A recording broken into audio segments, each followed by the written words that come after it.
You never forget the first time your wife calls your whole life a mistake, especially when she thinks you're not listening. Adrian's house smelled like butter, cinnamon, and ambition. Adrian, my older brother, the self-appointed turkey general, stood at the oven with a carving knife like it came with a rank. His wife, Rosa, the diplomat of this entire circus, moved through the kitchen with calm authority, timing 6 side dishes to land on the table like a choreographed landing. I'm Jack, the younger brother, owner of a small auto shop, the guy with the keys that smell like motor oil. I fix things that don't talk back. People, unfortunately, do. My wife, Anna, marketing, elegant, frighteningly efficient with a phone camera, stood near the island in a black dress that made her look like a high-end magazine ad for Life Handled. She smiled politely, repositioned a napkin for symmetry, took a photo of the table, and edited the warmth out with a cooler filter. Jack, hand me the gravy, Rosa said, pointing at a lineup of brown liquids. Define gravy, I said, because I'm seeing 5 candidates. Adrian leaned over and pointed. Salty as gravy, sweet as glaze. If it hurts your feelings, it's Aunt Lucia's holiday surprise. Avoid. Kids stampeded through the hallway like tiny horses that had unionized. Uncles fought with the TV about football. Aunts weaponized recipes. Adrian narrated the turkey like play-by-play. We approached the white meat, textbook confidence. Oh, look at that slice. Please stop, Rosa said. You're scaring the cranberry sauce. We finally sat. 20 people, 3 folding chairs that made surrender noises, and 1 turkey that should have been checked by airport security. Toasts flew, stories multiplied. I passed bowls, dodged elbows, and kept an eye on Anna. My wife, not a villain, not a saint, just someone who lately treated my life like a sweater with a loose thread. You look beautiful, I told her under the noise. So does the table, she said, and took another photo of the table. By dessert, the house felt warm and soft around the edges. I took the trash down the side hall toward the laundry room. Halfway there, voices. Lydia, Rosa's cousin, compassionate tone. Then Anna's voice, calm and tired, a voice that didn't know I was in range. Every day with him feels like a regret, Anna said. He's just a mechanic. I could have had a different life. The trash bag squeaked in my hand. The air smelled like detergent and cinnamon. My heartbeat remembered cardio without my consent. That's a big thing to say, Lydia whispered.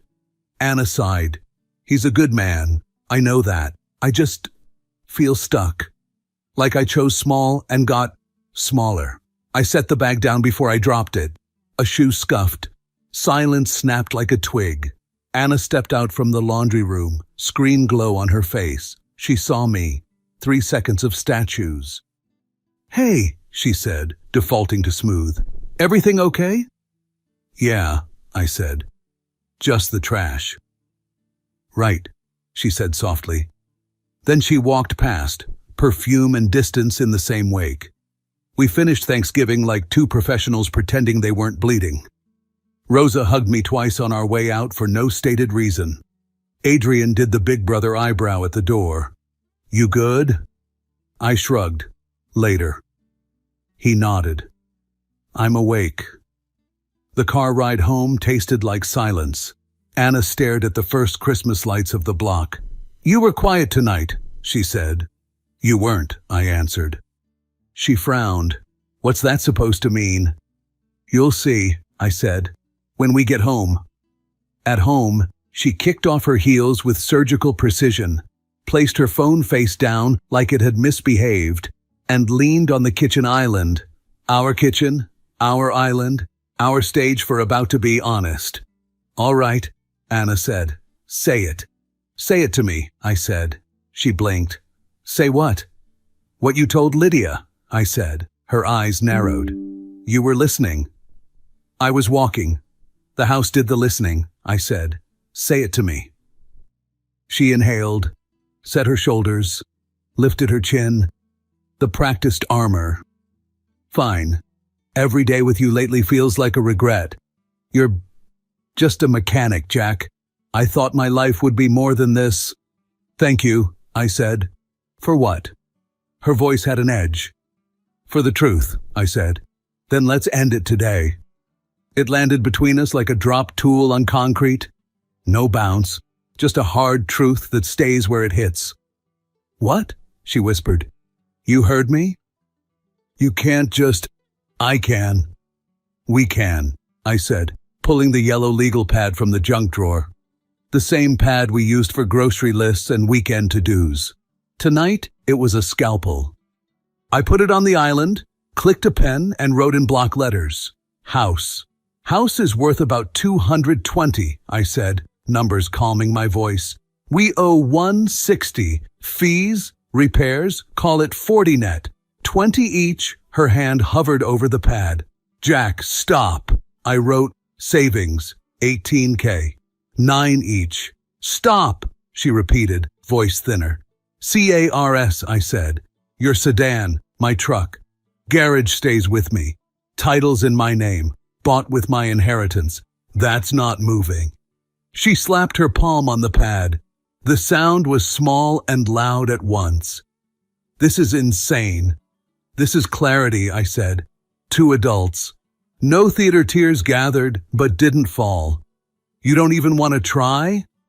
I have tried, I said quietly, meeting her eyes. I have tried, Anna. I tried when you told your sister just last month at her kitchen table that I was holding you back, like I was some anchor chained to your ankle. I tried when we went to your company party 2 weeks ago and you introduced me to your boss with a smile and the words, "This is Jack. He's just a mechanic." Like I was a disposable business card, not your husband. And I tried last Sunday in Adrian's backyard, when I was on the grass building a toy car track with our niece, and you told her not to bother me because I already spend enough time playing with toys. Do you get it? I've been trying to hold this together every time you chipped another piece off. I kept trying, Anna, but I was doing it alone. That's not fair, she said, shaky. You have your shop, your little world. There it is, I said, little. She closed her eyes. I didn't mean it like that. You did, I said, gentler than the words. And maybe that's the most honest thing you've said all month. She pulled her hand back, looked at the pad like it might cut her. I sounded cruel, she said. I hear it. I waited. People will hand you the truth if you don't rush them. I'm scared, she said finally, eyes on the sink instead of on me. I look at people our age and they look ahead. They have the vacations, the big kitchen island, the shine. I feel behind, so I get sharp. Sharp feels like control. Fear is allowed, I said. Contempt isn't. Her mouth twitched, almost a nod, almost a fight. You and your rules. They keep engines from exploding, I said. And marriages sometimes. Silence hummed. The fridge, the street outside, the part of a fight where 2 people decide if they're choosing war or structure. Tomorrow, I said, capping the pen. I'm going to Adrian's. I need a neutral kitchen. We'll talk tomorrow night. No performances.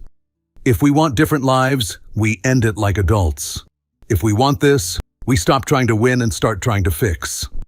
She stared, eyes glossy and clear at the same time. Okay. I slid the legal pad back into the drawer. Not a treaty. A pause. She let out a shaky breath. I didn't say I wanted a different life because I hate this one, she said quietly. I said it because I don't know how to move this one forward. And that makes me feel like I'm failing. Maybe it's not about moving forward, I said. Maybe it's just about keeping what we already have working. She gave a short laugh. Of course you'd put it that way. It's what I do. We went through the bedtime routine in silence, like 2 people just sharing the same space. In the dark, she whispered, "Do you hate me?" No, I said. I don't hate you. I just hate the way we talk to each other. That's what needs to change. She was quiet for a long time. Then she said softly, "Okay." I woke up before the alarm. The house was quiet.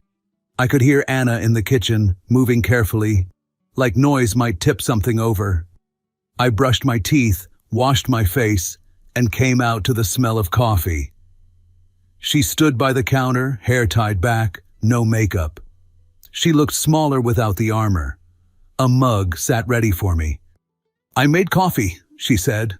"Thanks," I said. I took a sip. It was good. She watched me. "Are you going to work?" "Later," I said. "I'm going to Adrian's first." "Okay," she nodded, then added, "We can talk tonight?" "Yeah," I said. "Tonight?" We stood there a few more seconds, two people in the same room and not sure what to do with their hands. I put on my jacket, grabbed my keys, and left. The drive took 15 minutes. I kept it slow. No radio.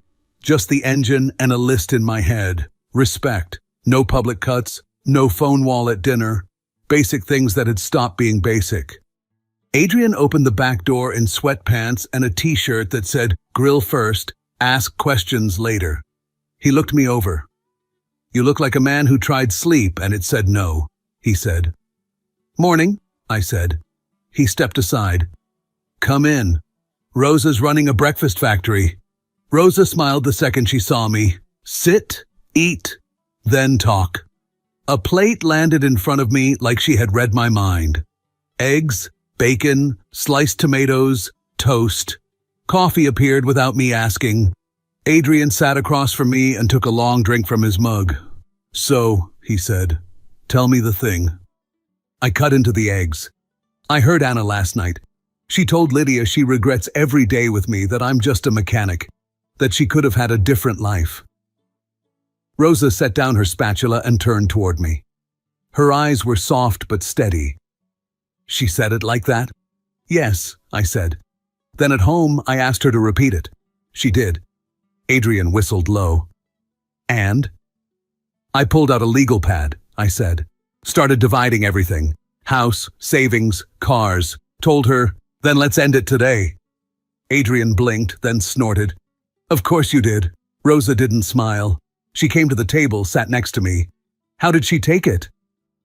"She panicked," I said. "Cried. Said she feels stuck. Said she doesn't know how to move our life forward. Said that makes her feel like she's failing." Rosa touched my arm, gentle. "That sounds honest." Late, but honest. Adrian leaned in. "What do you want to do?" "I want the basic things to be basic," I said. "If she stays, no more public digs, no more jokes about my work, no more hiding behind a phone when we're at the same table. If we can't do that, then we end it clean." "Good," Adrian said. "Say it just like that. No poetry, no speeches." Rosa nodded. "Clear rules help. People need something they can follow." I ate. The food helped. So did the normal sounds of a house that wasn't on edge. After a while, Adrian jerked his head toward the garage. "Come on," he said. "Help me with something." We stepped into his small garage. He had a workbench that wanted to be like mine when it grew up. He pretended to adjust a toolbox and then just leaned on it. "Talk like a brother now," he said. "Okay," I said. "I'm tired. I'm proud of my work. I don't want to argue about it anymore. I don't want to be someone's project. And I don't want to live inside someone else's idea of a win." Adrian nodded. "Good. Now say it to her later. Exactly like that." "I also don't want to punish her," I said. "I'm not trying to win the breakup." "You're not breaking up," he said. "You're drawing a line. If she can stand on the right side of it, great. If not, you'll know." I looked down at my hands. "You ever feel like you did everything right and ended up here anyway?" "Yep," he said. Then I remembered right doesn't mean easy. It just means I sleep fine. We stood there a minute, two brothers and a lot of air. He clapped my shoulder. "Whatever you do, I'm with you," he said. "Rosa, too." "I know," I said. "Thank you." Back in the kitchen, Rosa had packed a paper bag for me. "Bread, cut thick, and cinnamon," she said. "Because you looked like you needed the nice kind of smell in your house." I smiled. "You're the best." "Tell Anna that respect is the floor," she said quietly, "not the goal." The floor. I will, I said. I drove home feeling steadier. I had words that didn't wobble. The street was quiet when I pulled up, leaves along the curb, our front window catching weak sun. I walked in through the side door. Anna's tote bag sat on the dining table. Next to it, a manila folder with a neat label in her handwriting, Options. I looked at it for a second, then I opened it. Inside were apartment listings from 3 different sites. 1-bedroom places with notes. Good light. Close to bus. Prices circled. A draft lease application with her name typed in and 3 lines filled out.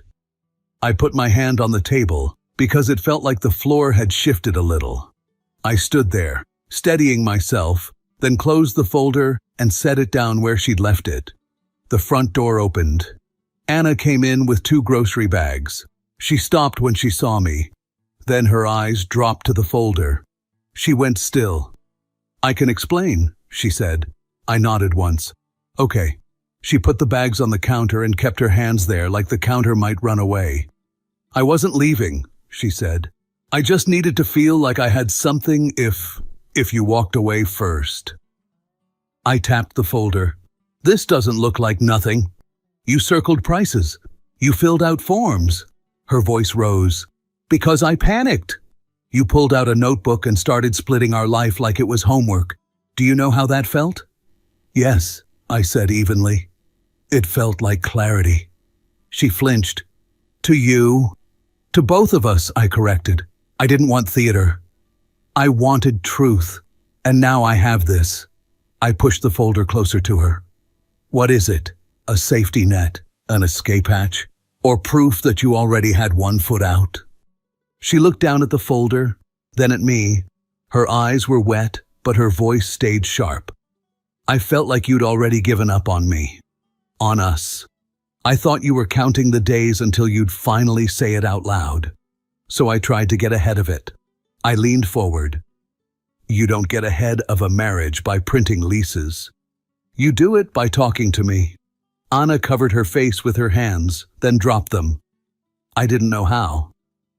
Every time we talk lately, I feel like I'm the bad guy. Like no matter what I say, you're calm, you're steady, and I'm the one losing it.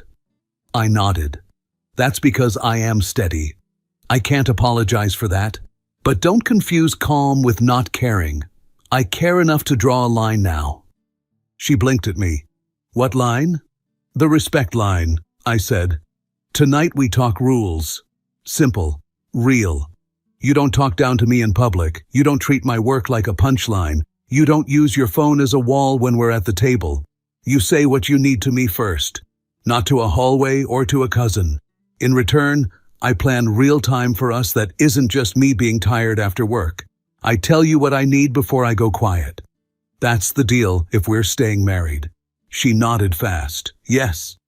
This folder, I said, tapping it, is a reminder, not a plan.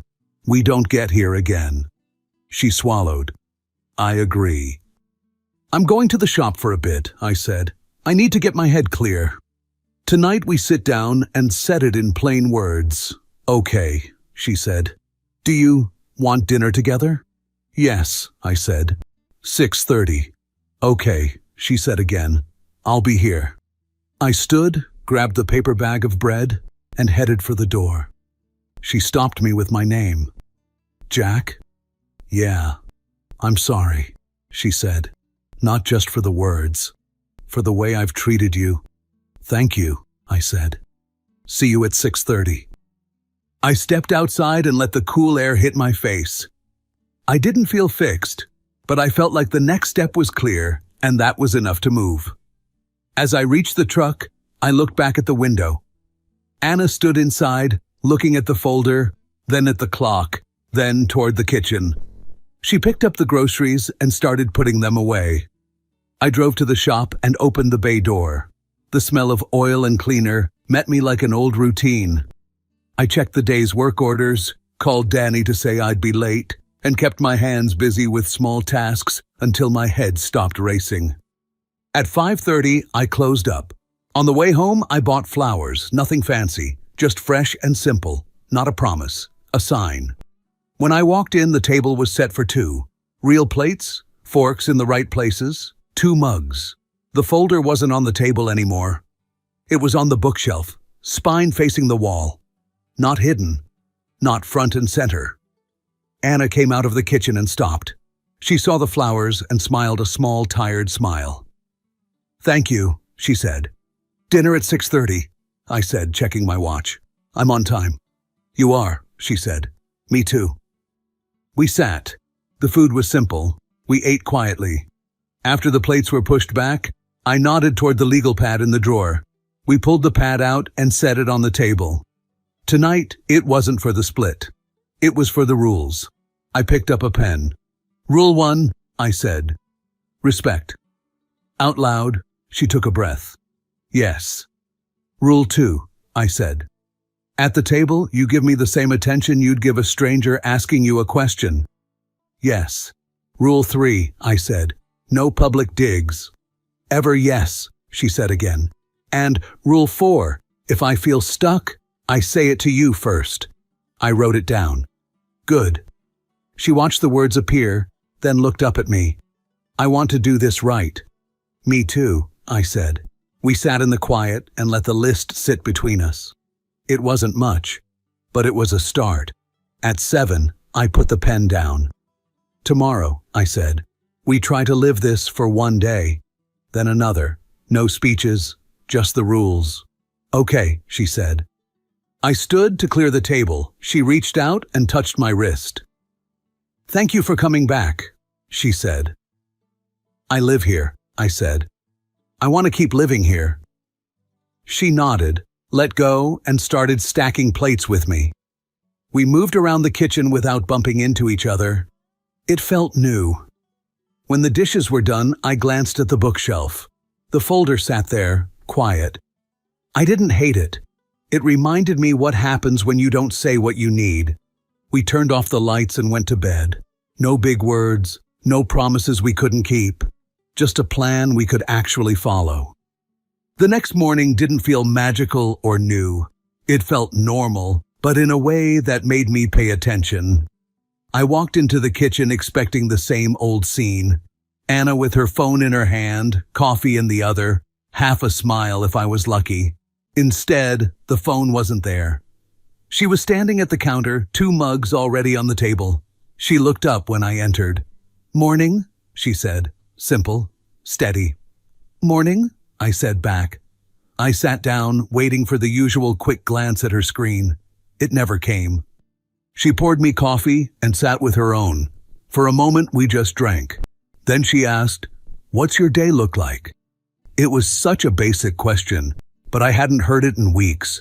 Usually mornings were her scrolling while I muttered something about the shop and we both counted the minutes until we could leave the house. "I've got a brake job, oil changes, and one engine that's giving me trouble," I said. She nodded. "Sounds busy.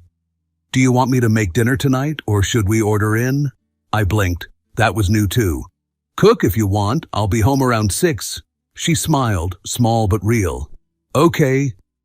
It wasn't fireworks. It wasn't a grand gesture. But it was the first breakfast in months where I felt like I was sitting with my wife and not a stranger across the table. That evening, we went to Adrian and Rosa's for leftovers and cards. Normally, these nights were the worst. I'd make small talk. Anna would toss out a sarcastic remark about my work, and I'd sit there swallowing it in front of family. This time, Adrian asked, "So, how's the shop?" "Busy?" Before I could answer, Anna said, "Busy. Jack's got more work than he can take. He keeps half this neighborhood's cars running." She said it with a kind of pride I hadn't heard in years. I almost dropped my fork. Rosa smiled at her, then at me. Adrian raised his eyebrows at me across the table. I just shrugged, but inside something shifted. When the game ended, Rosa walked Anna into the kitchen. I caught a bit of their talk. Anna said softly, "I'm really trying." Rosa touched her arm. "Good. He deserves it." I pretended I hadn't heard, but those words carried me through the night. On Friday, I came home late from the shop. The garage door was open. I found Anna inside, broom in her hands, sweeping the floor. "What are you doing?" I asked. She leaned on the broom and gave me a half smile. "Figured if this place is part of you, I should stop treating it like a stranger's shed." It looked like it could use some attention. I looked around. She had stacked boxes, cleared a path to the workbench, even wiped down one of the shelves. Nothing fancy, but the kind of effort I'd never expected. "Thanks," I said, my voice low. She shrugged. "I thought maybe you'd notice." I noticed. That night at dinner, she carried her phone into the other room and left it on the counter face down. She sat across from me, gave me her full attention, and we just talked. About the shop, about her work, about Rosa's new obsession with baking shows. Nothing important, but it felt good. When she reached for her water, I realized something. For the first time in a long time, I wasn't waiting for the sharp little jab, the sarcastic line that would cut me down. It didn't come. On Sunday, we took the bike out. Just the two of us. No destination, no schedule. Anna climbed on behind me and wrapped her arms around my waist. For miles, she didn't move, didn't check a screen, didn't say anything. Just leaned against me, the way she used to when rides were our thing. We stopped at a diner off the highway. Old booths, burnt coffee, the kind of place we would have gone to back when money was tight and dates were simple. Anna looked around and smiled. "We used to live in places like this." "We still can," I said. She shook her head. "No, I mean, we used to be happy with this. Just us. No extras, no show. Were we?" I asked. She nodded. "Yeah. I forgot how good it felt. We ate burgers and fries like we were 20 again. No jokes at my expense, no cold looks. Just Anna talking about normal things, music she'd heard, people from work, a memory about when we first started dating." On the ride home, the sun dipped low. She held me tight, not like she was afraid of falling, but like she wanted to stay close. That night, after we got home, we cleaned up and sat on the couch. She looked at me and said, "This weekend felt different. Like we're actually starting over." I didn't rush to answer. I just nodded. "It did." She reached for my hand. "I want to keep it like this." "We can," I said, "as long as we both keep working at it." For the first time in months, I believed it. Not because of promises, because of small actions that actually happened. It wasn't perfect, but it was real. And for me, that was enough to try again tomorrow. Weeks passed, and the rules stopped feeling like rules. They turned into habits. Anna didn't take shots at me in front of people anymore. Family dinners became normal again, not battlefields. When someone asked about my work, she backed me up instead of cutting me down. Sometimes she even bragged about me before I could say a word. At home, she stayed present. No phone wall between us, no sarcastic digs, no quiet rolling of her eyes when I talked about the shop. She looked at me when I spoke, and I did the same for her. We argued sometimes, sure, but it was about real things, groceries, schedules, plans, not about whether I was enough. And slowly, something happened I hadn't expected. Things felt better than before the fight. She laughed more. She touched my arm when she walked past. She asked about my day and actually listened. I caught myself smiling at her in the middle of a meal, realizing I wasn't waiting for the knife to drop anymore. One night, sitting on the couch, she leaned against me and said, "I like us like this." "I don't want to go back." "Neither do I said.